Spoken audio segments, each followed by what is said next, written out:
sembahyang, pelan-pelan baca, sambil berjalan keluar surau pun boleh juga, tapi mesti amalkan. Ataupun apa sahaja yang ringan, umpamanya bismillah sahaja. Bismillah sahaja kalau selalu diamalkan sangat mujarab. Basmalah itu, karena bismillah ni sebahagian daripada Al-Quran. Sebagaimana Nabi Sulaiman tulis dalam Al-Quran tu, innahu bismillah, innahu min Sulaiman wa innahu bismillahirrahmanirrahim. Bismillah ini sebahagian daripada Al-Quran. Jadi orang yang beramal bismillah ini seolah-olahnya beramal ayat Al-Quran itu sendiri. Kadang-kadang orang mengubah orang ni dengan bismillah sahaja. Bismillah saja, tak payah baca ayat apa panjang-panjang, dia bismillah sahaja. Sebab mujarabnya bismillah itu kerana selalu diamalkan. Tapi jangan baca bismillah Al-Quran tak baca. Bismillahirrahmanirrahim, selesai. Sadaqallahul azim. Bismillah ni maknanya dalam setiap perilaku tindakan kita ni bismillah umpamanya. Selain yang kita buat, baca Quran dan yang lain, baca pakai selipar bismillah, keluar masjid, keluar surau bismillah, masuk kenderaan bismillah. Akhirnya bismillah ni akan menjadi satu amalan, satu zikir yang mujarab pada waktu kita perlu dia. Waktu kita perlu dia. Anda pernah dengar cerita oleh seorang warga tua. Dia sendiri cerita saya.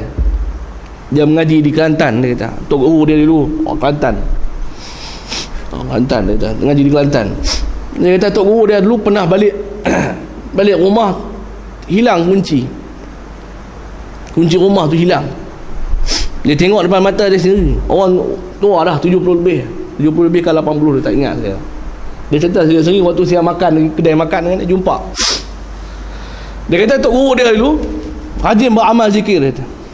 Satu hari nak tunjuk kata berkat zikir ni kadang Allah Ta'ala bantu waktu susah. Tok guru dia ni balik daripada mana tahu hilang kunci rumah. Rumah tak tahu nak buka pintu, tak boleh nak buka pintu. Akhirnya dia buat syarat dia, tangan dia kat buka pintu tu. Buat syarat seolah-olah pegang kunci, tapi tak pegang kunci tak ada, tapi buat syarat bismillahirrahmanirrahim, boleh masuk buka. Dia kata amalan orang dulu. Ni dia cerita sedikit pada saya. Dia kata saya nampak dengan mata kepala dia ni, tok guru dia buka masuk rumah. Dia kata sebab rajin beramal dengan bismillahirrahmanirrahim. Dia orang dulu lah ni. Memang orang dulu ni cerita-cerita hebat banyak. Itu matlamat. Tujuan pertama Allah Ta'ala cipta lidah untuk kita. Yang keduanya, tujuan Allah cipta lidah untuk kita ni, yang pertama kita ingat Allah, yang keduanya mengingat orang supaya ingat Allah. Matlamat Allah Ta'ala cipta lidah untuk kita ialah, yang keduanya ialah mengajak orang supaya ingat Allah Ta'ala. Pertama kita sendiri ingat Allah. Sebagaimana Allah pesan kepada kita, sebelum nak ajak orang buat ingat Allah, kita dulu kena ingat Allah Ta'ala. Apa dia? Allah kata atamuruna an-nasa bil birri wa tansawna anfusakum wa antum tatluna al-kitab. Allah menempelak para ulama orang Bani Israel. Allah kata apa? Atamuruna an-nasa bil birri, atamuruna an-nasa bil birri. Adakah kamu mengajak orang kepada kebaikan? Wa tansawna anfusakum, dan kamu lupa diri kamu. Wa antum tatluna al-kitab, sedangkan kamu baca Al-Quran, kamu baca kitab, kamu baca Taurat, kamu baca Injil. Kamu tahu hawa ini adalah kelebihan, tapi kamu sendiri tak buat. Kan? Matlamat lidah yang kedua ialah mengajak orang supaya ingat Allah Ta'ala. Itu dua yang matlamat lidah ni yang paling penting. Pertama ingat Allah, menyebut Allah Ta'ala, menyebut nama Allah. Yang keduanya mengajak orang supaya ingat Allah Ta'ala. Allah Ta'ala sebut dalam Quran, وَمَنْ أَحْسَنُ قَوْلًا مِمَّنْ دَعَا إِلَى اللَّهِ. Tidak ada kata-kata, pertuturan, percakapan yang lebih mulia daripada kata-kata, pertuturan dan percakapan yang mengajak orang supaya ingat Allah Ta'ala. Tidak ada yang lebih mulia, tidak ada yang lebih baik daripada itu.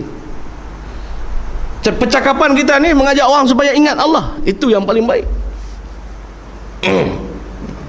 Mengajak orang supaya kembali kepada Islam, mengajak orang supaya datang kepada Islam, mengajak orang supaya buat ma'ruf dan mencegah mungkar. Itu sebab itulah lidah ni dicipta oleh Allah di antara medium alat untuk mencegah kemungkaran. Nabi sebut, man ra'a minkum munkara falyughayyiru bi yadihi wa illam yastati' fa bi lisanihi. Barang siapa yang mengetahui kemungkaran di mana sahaja dia berada, falyughayyiru bi yadihi, tukar, ubah dengan tangannya. Dan sekiranya tidak mampu, maka ubahlah dengan lidahnya. Lidah ini alat mencegah mungkar dan menyuruh kepada ma'ruf, apatah lagi menyuruh kepada yang ma'ruf. Oleh sebab itulah ni dua matlamat lidah ni, dua aja. Pertama, ingat Allah Ta'ala. Yang keduanya, mengajak orang supaya ingat Allah Ta'ala. Ini dia matlamat lidah. Tidak ada lain yang lebih baik daripada itu.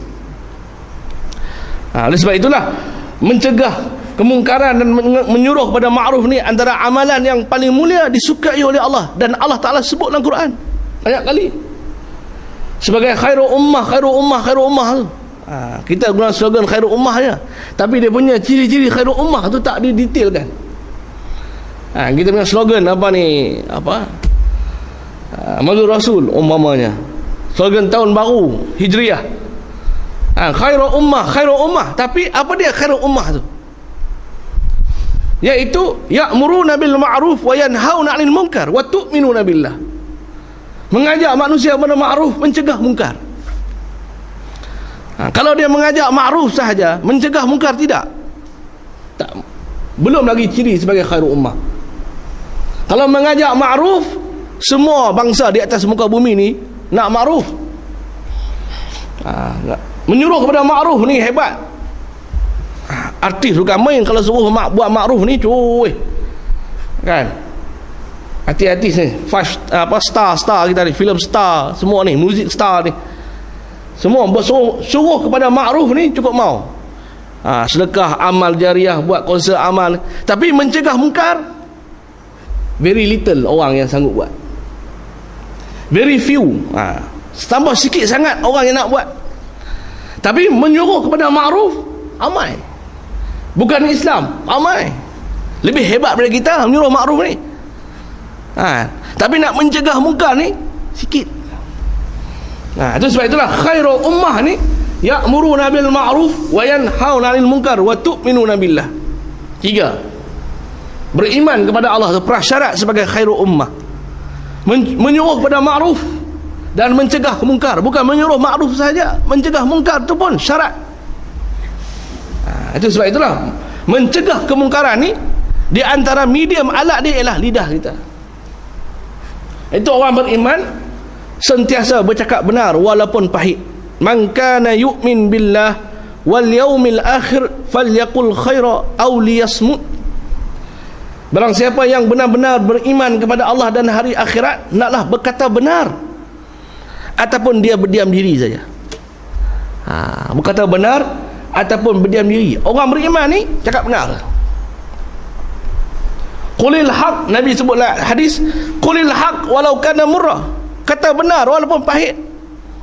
Walaupun orang yang kita kata benar itu di hadapan superior kita, orang lebih tinggi daripada kita, walaupun penguasa, walaupun orang yang lebih kedudukan pangkat tinggi daripada kita, kena cakap benar.